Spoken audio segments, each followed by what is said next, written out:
Hey guys, today we're going to make one of my favorites, granola butter stuffed pancake poppers with Baker on Main grain-free maple vanilla granola.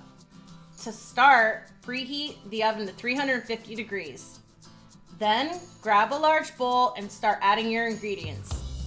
You'll need 2 cups almond flour, 3/4 cup arrowroot flour, 1/4 cup coconut sugar, 1 tablespoon cocoa powder, 2 teaspoons baking powder, and a pinch of salt. Then add 3/4 of a cup of almond milk, a half a teaspoon of vanilla, and then whisk it to combine. Grease a mini muffin pan with coconut oil, and then fill each mini muffin about 3/4 of the way to the top. Then top each with a spoonful of granola butter.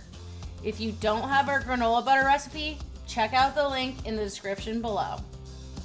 Bake for about 12 minutes at 350, and then while cooling, top with some powdered sugar for some extra sweetness.